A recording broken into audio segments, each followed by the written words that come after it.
Mr. Speaker, I'd like to start by saying that I am in general agreement with a lot of the principles of this bill. How can one argue against consumer confidence and consumer protection? And I agree when the minister says that consumer confidence is vitally important. Having run a successful small business for close to 30 years, I recognize that consumer confidence is everything. And the ability for people to trust me as a trusted professional is the greatest asset that I had in my practice. And I would do nothing to jeopardize that asset. And I think that is a statement that is true of all veterinarians. You know, so it's interesting when we're reading through Bill 31 how the government in each case is addressing, areas where there is public concern of people operating on what I would call the fringe of otherwise reputable business ventures. And so you can imagine my shock and surprise and that of my colleagues when we get to the last 3 pages of the bill where the veterinary profession comes under direct attack by this government. I suppose I should thank the minister that nothing else I've ever seen has galvanized our industry in the same way that this bill has. And I should thank the minister that she has unified both the veterinary profession, both the registered veterinary technologists who were admitted to the profession thanks to Bill 13 from the Minister of Labor, and veterinarians, some practicing for only a very short period of time, some still students, others who've practiced for 40 and plus years and are now retired. It's a little bit offensive when our proud profession is lumped in with ticket scalpers, curbers, and loan sharks, Mr. Speaker. But that's what this bill does. And when it comes to the consultation process, Mr. Speaker, the consultation process on this bill consisted of 2 phone calls that were basically could be summarized as, brace yourself, this is what is coming. That is not responsible consultation, and it certainly is a far cry from what we enjoyed working together with the Labor Minister on Bill 13. So my objections, Mr. Speaker, to this bill are fourfold, and they all deal with the veterinary profession. First of all, I object to the clauses with regard to informed consent and prior fee disclosure. Second, I object to the clauses dealing with advertising by veterinarians, specifically the advertising and publication of fees. Third, I object to the broad, unlimited, and vague powers that are given to Cabinet in setting regulations under Section 48.3 sub 1 and giving precedence to those regulations over regulations made by ABVMA Council, as is stated in Section 48.3 sub 2, which in essence strips the veterinary profession of the privilege of self-governance that we have earned and discharged faithfully for over a century since this province was less than 1 year old.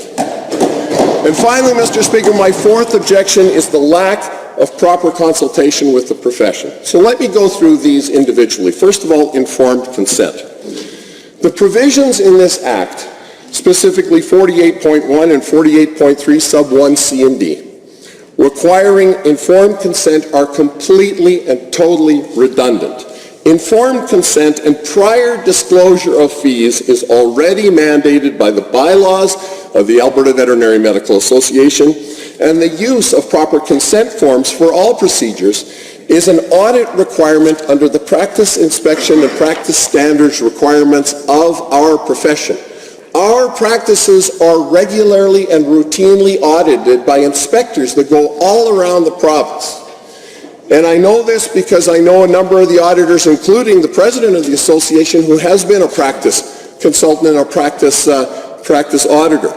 To suggest for even a moment that veterinarians perform procedures on their patients without owner consent is not only completely wrong, but deeply offensive to veterinarians in our province. And yet, when this piece of legislation was introduced, that is exactly what 3 different media outlets, and I will table their news stories, That is what they stated in their news articles. That was the impression given. The impression was given that currently veterinarians do not have to obtain informed consent from their clients. Veterinarians do not have to disclose the fees for procedures from their clients, and that now something new will happen that will be required of veterinarians. That is wrong, it is false, and it casts our profession in a very negative light and lumps us in, as I said before, with ticket scalpers, loan sharks, and curbers. You know, Mr. Speaker, as you can probably guess, I'm passionate about our profession. Well, you don't work at something as long as I have and not get passionate, not just about our profession and about our clients and about our patients, but our contribution to Alberta. You know, but I'm not alone. I received this in one of the hundreds of emails that I have received, and I know that most of the members opposite and most of the members on this side have heard from my colleagues. So this, from a registered veterinary technologist, and she said, and I quote, "I am a veterinary technologist and have worked in the veterinary profession for over 25 years. We have always disclosed fees for administering treatments, as this is a provision already existing in the Practice Inspection and Practice Standards bylaw and is just plain good common sense to avoid conflict with our clients and ensure we are providing the best care possible for our pets." Now, what did we just hear from the minister? We heard from the minister that the goal of these provisions is so that they could choose the best veterinary services. Choosing the best veterinary services involves proper consultation, proper disclosure, and obtaining informed consent. There is no question about that. And so, Mr. Speaker, that provision within this act is completely unnecessary and redundant. It's already there. Section 2, advertising fees for procedures. You know, this is an issue that has been discussed by veterinarians throughout the course of my career. And I will say that each and every time that it has come up within our association, our members, acting together, debating the issue together, have rejected the advertising of fees and the publishing of fees as being unprofessional and the potential for leading to the commodification of veterinary services. Mr. Speaker, this has been tried elsewhere. It was tried a couple of decades ago in British Columbia and resulted in the almost total implosion of the association. Veterinarians started undercutting, and veterinarians not only started undercutting prices, but more alarmingly, they started undercutting the procedures. There are certain things, Mr. Speaker, in veterinary medicine that you can do to reduce the cost of providing, especially a surgical procedure, but they are not in the best interest of the patient. And the people who are the best judges of what is in the best interest of the patient are the people who have been trained, in some cases for 8 or more years, to become veterinarians, who are licensed, who require continuing education to keep up their skills. They're the ones who are in the best position to decide what is in the best interest of the patient and then to communicate that to their clients. This bill takes that away from veterinarians and puts it in the hands of cabinet. Mr. Speaker, that is wrong. The jurisdictions that have tried that in British Columbia and Ontario and also a number of the states in the United States in all cases wish they could turn back and remove the advertising of fees. Veterinarians don't want to advertise fees, and the few that do, Mr. Speaker, have always been voted down by the vast majority who feel that it does not lead to a more professional veterinary association. So, Mr. Speaker, just buying or choosing your veterinarian based on the lowest price, just like it's wrong to choose the contractor for the Calgary Cancer Centre based on the lowest price, is wrong. It does not necessarily get you the best product or the best service, and if it's right for construction of buildings, surely then it is also right for the selection of obtaining veterinary care. Another quote from a registered veterinary technologist. "In my experience, people would rather go to a veterinarian who they trust than shopping for the cheapest option. The public already has choices and can use whomever they wish to care for their pets. I would hate to see animal care reduced to a dollar figure versus what is best for an individual patient and their caregivers. Mr. Speaker, it is very clear that the Pandora's box of fee advertising and fee publishing, which has been tried in other jurisdictions, would be a mistake. Mr. Speaker, veterinarians have a duty of care, and this brings me to my third point. This bill would place that duty of care in the hands of Cabinet. So I ask the Health Minister, do you feel qualified to decide whether there should be a regulation as to whether a 2-year-old collie pup should be treated with ivermectin for internal parasites? I ask the Infrastructure Minister, do you feel qualified to decide whether a 6-year-old cat suffering from osteoarthritis should be treated with acetaminophen? And I ask the Finance Minister, who I know is a horse racing fan, if you are presented with a 1,200-pound thoroughbred stallion who is showing signs of abdominal pain, would you feel comfortable deciding on whether you should advise to have that horse's gallbladder removed? Well, Mr. Speaker, in all three of those examples, it's absurd to expect members of Cabinet to know what the best course of action is. But if they were to answer yes to those three questions, in the first two cases, the collie pup and the cat, it would result in the death of the patient. And in the third case, well, that was a bit of a trick question from the Minister of Finance's horses don't have gallbladders.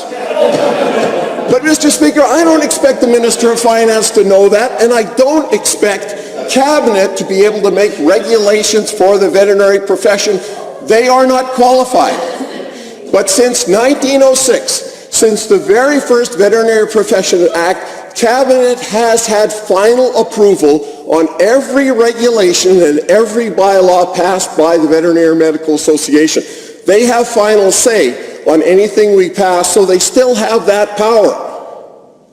This bill would turn that power over first to Cabinet, and then it says in consultation with the association. Well, let's talk for a moment about consultation. The consultation on this particular bill was shameful. And what was so alarming was that it was such a departure from what we enjoyed during the lead up to Bill 13, which was in May of 2016, after months of consultation with the Minister of Labour, who, by the way, is responsible for the Veterinary Profession Act, not the Minister for Service Alberta. After months of consultation, the introduction of Bill 13 resulted in the incorporation of registered veterinary technologists into our profession. A very positive step, one that has been embraced within our profession. It has brought a unity within our profession that I have certainly enjoyed, and I thank the Minister of Labour for her respectful consultation on that issue. Then, this summer, when our association learned that there was a survey going around asking questions about veterinarians, letters were sent to both the Minister of Labour and the Minister of Service Alberta. In mid-August, the association president waited 2.5 months to hear back from the Minister of Service Alberta, and in that letter, which arrived barely a month ago, on the 2nd of November, that letter stated, and I quote, "Further consultation and engagement with industry stakeholder will be necessary to develop the details of any potential legislative or regulatory amendments." Where's that consultation, Minister? The truth is, it didn't happen. It didn't happen. There were 2 phone calls from the ministry office, and all requests to meet with the Minister of Service Alberta went unanswered. Mr. Speaker, 2 phone calls are supposed to be the basis of consultation to turn the veterinary profession completely on its ear and to reverse over 100 years of operation. Mr. Speaker, we talk about consumer confidence. Veterinarians are one of the most trusted professions in Canada. A survey last year indicated that we are the 3rd most trusted profession in Canada, behind only nurses and farmers, at 87%. By comparison, politicians only have support from 23%. Mr. Speaker, certainly we take the responsibility for due diligence very, very seriously. But Mr. Speaker, there is no question in my mind that the best people to discharge that due diligence are, in fact, veterinarians. And when I think that if we were to ask Albertans, who do you trust in terms of taking care of the animal population of our province? Who do you trust in making laws and making regulations that determine cases of animal welfare? Do you trust a group of politicians who have a trust level of 23%? Or do you trust veterinarians who have a trust level of 87%? I should point out in Alberta it's even higher, it's 93% in Alberta.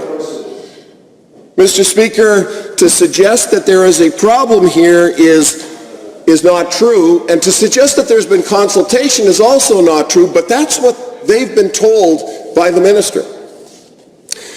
For example, one of the constituents who wrote to one constituency office was told during this consultation process, we met with the ABVMA and other industry stakeholders. We have also heard from ordinary Albertans who told us they want to be better informed when looking for veterinary services for their pets. That's why we're proposing reasonable new rules requiring fee disclosure that are in line with other provinces like BC and Ontario. That fee disclosure has been in place in Alberta for years, Mr. Speaker. And then to another person who wrote to a NDP constituency office, thanks for the email. My understanding is that the government did consult with the ABVMA and that the elements in Bill 31 were a compromise negotiated with the association. So if this is not correct, please let me know. I'm letting the member know it's not correct. The association did not agree to Bill 31, and it will not agree to the provisions that turn our association and lump it in with used car salesmen, ticket scalpers, and loan sharks. Mr. Speaker, I've received in the last 3 days, as this is yet another one of these bills that is being jammed through at the end of session, hundreds of email correspondence from members, but the one that really struck me was one from a veterinarian who's only been in practice for 3 years. And he wrote, he's a veterinarian practicing in central Alberta, I find these proposals very invasive and infuriating. We are an honest profession, which is full of good-hearted, hard-working, compassionate people. Following through with the changes proposed by Bill 31 without consulting members of our industry will harm our profession. It is another example of this government's ignorant overstepping without proper due diligence. This makes me very upset. I feel this is a step in the wrong direction which will ultimately misguide the public to value price over quality. I strongly urge our government to retract these amendments. This is a misstep which will shift the focus of veterinary medicine away from providing the highest standards of care. Mr. Speaker, we don't want to go down that road. We don't have to go down that road. This government is trying to fix a problem that doesn't exist. You heard the statistics on complaints. I sat for years on the discipline tribunal and hardly had anything to do. Veterinarians are an honorable profession, and when things go wrong, we do our very best to make it right with our clients. And so, Mr. Speaker, I'm deeply offended by this bill, specifically the provisions for the Veterinary Profession Act. But I know that we will have another opportunity to discuss it. So at this point, Mr. Speaker, I would move to adjourn debate.